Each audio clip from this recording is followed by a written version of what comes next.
Hello, I'm Jane from Calm Therapy, and welcome to Conversations with Calm Therapy. I'm wishing everyone good health during this time of the coronavirus and pandemic. Conversations with Calm Therapy. It's a project where I interview a series of complementary therapists and business owners during the COVID-19 pandemic.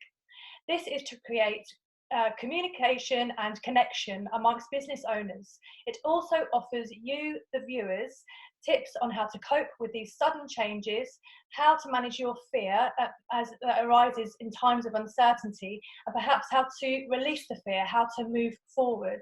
I'll be asking each of my guests about any useful rituals or activities that we can add to our daily routines during lockdown. So my guest today is Jane Mason. Jane is a strategy consultant, executive coach, and a social entrepreneur in the food industry. Jane is posting a series of leadership pep talks on her LinkedIn. And if you are in business and struggling with the current climate, you really need to be watching them right now. So Jane, welcome Jane. Thank you. Hello, Jane. What a great name. Yes, great name indeed, yes. So please, could you just introduce yourself, give us a little about your Sure. background and what you're doing now? Absolutely. So, firstly, thanks so much for inviting me here today. It's just an honor to be part of your program and what you're doing to help people and inspire people. You can tell by my voice, I was not born in England, but I was born and raised in Canada. But I did move to England when I finished university. And my whole career was really spent based in the UK. I did my MBA at London Business School. I worked in a bank, in a global bank. I was eventually a partner in a global consulting firm. And for years now, I've worked freelance as a strategy consultant and an executive coach. And that's enabled me to explore, lots of different things and have the time to do quite alternative things. So I set up a company called Virtue with Bread, which is a social enterprise dedicated to affecting positive social change through bread. And that's really it's a lot of my inspiration, a lot of my thinking has come from that as well. And we can get into that as we progress in our talk. Brilliant, thank you, Jane. So I ask each of my guests the same three questions, and I'm looking for the answers to come from your areas of expertise. So my first question is, we are going through unprecedented times of sudden change. How might we maintain a positive outlook and a feeling of connection whilst in this period of isolation? Mhm. I think that's a fantastic question because people have found themselves all of a sudden very isolated. Now, there's some people who have worked remotely, but a lot of them have also been able to go to shared working spaces. So even if they don't go to the same office every day, they've been able to go to shared working spaces. And so they have had community around them. So I think a lot of people are finding themselves either working remotely for the first time or working in a very isolated environment for the first time. And staying positive can be hard. I think the only thing, and so much feels out of our control. I think that's the other thing. What I'm hearing when I talk to my clients is that so much feels out of their control.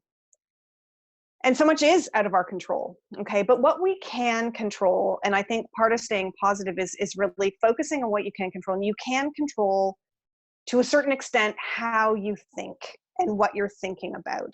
So I think it's important to be really careful about your thoughts. What are you thinking? Are you finding yourself obsessively watching Facebook all the time, obsessively watching the news all the time, or obsessively not watching the news?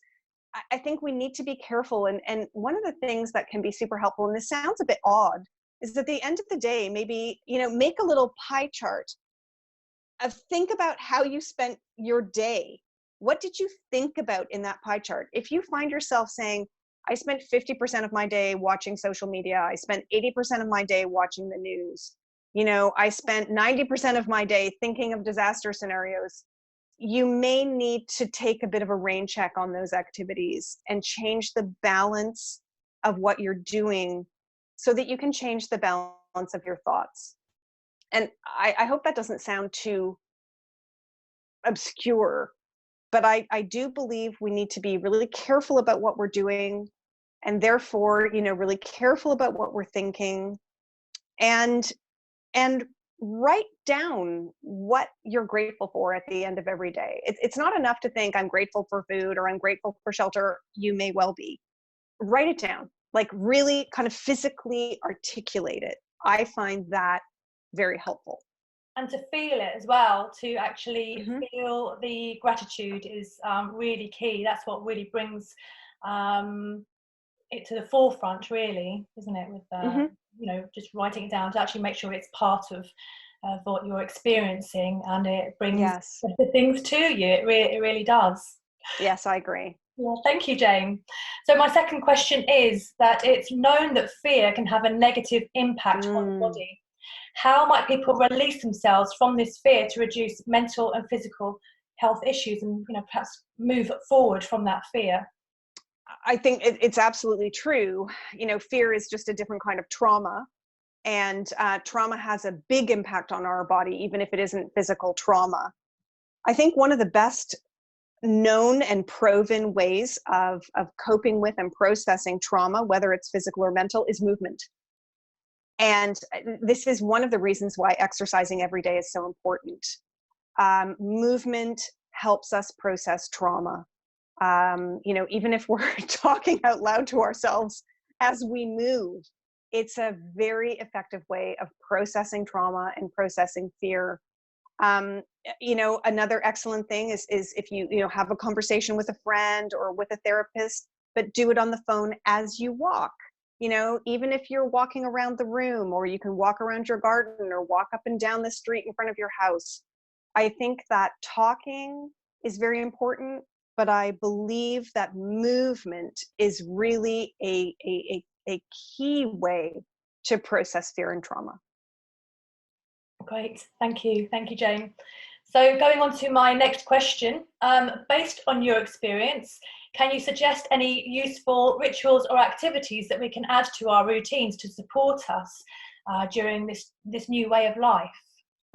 That's a great question, and I think the first answer to that is to have a routine in the first place, right? So, if you had a routine to go to work every day, your routine's been broken, and one of the weird things about that is in a way, a lot of us are grieving, Yeah. right? We're grieving for our old routine. It's like a little death, it's and it's important to understand that we are grieving for a way of life that's been lost, not forever, but for now. And we're going through those 4 stages of grieving, everything from denial to sadness to finally acceptance. I think having a routine is important, and it's going to be a new routine. Okay. But make your new routine a routine, get up in the morning at the same time, move a little bit before breakfast or before you sit down at your desk, get dressed properly. There's the wonderful series of videos by this Canadian comedian and her dog, and it's called Pluto. Look it up, it's hilarious. And the dog's advice is wear trousers with a button. Right, yeah. Right. Yes. Wear trousers with a button, or you're going to have a very, difficult relationship with your waistline. So Yeah. this is so I think have a routine, accept that it's a new routine, grieve for the old routine, accept that the old routine is gone for now, and make some new ones. And in your new routine, because it's a new and awkward and fearful time, there needs to be time for reflection. There needs to be time for movement. I know deep breathing, some people think it's hokey and flaky, but it is scientifically proven Yeah. to help us reduce anxiety. Yeah. And especially when there's a virus going around that impacts our lungs, Yeah. do some deep breathing, get some clean air into those lungs. Absolutely, and the emotion in the lungs is grief as well. We're holding on to grief, so Oh, I that's didn't the know kind that. of complementary therapist thing. It's so we all have to breathe in the right way to get the oxygen to our bodies, don't we? That's Hmm. going. So that's my thought, and I hope that's helpful. Yes, it's perfect answers. Thank you very much, Jane. So Oh, how it's can such we a pleasure. find out more about you? Do you have a website? Can we find you on social media? What if somebody would like some more support from you? So any number of ways, and I would love to hear from anybody. My personal email is Jane, Jane, at virtuousbread.com. So virtuousbread.com. I'm delighted to hear from anybody. Website is virtuousbread.com. And I'm also in LinkedIn as Jane Mason. One of the things that we're doing to build community is we're having, I'm doing live, I'm a baker, long story, and I'm having live baking sessions via Zoom every Sunday. So we also have a Facebook page, Virtuous Bread, and if you go on that, you can see the invitation to this Sunday and every Sunday. There were 70 people on the Zoom last week. Everybody was baking focaccia. Okay, so that's a way that I'm trying to reach out to people and help people, and I am absolutely delighted if people want to contact me. I will 100% come back to you.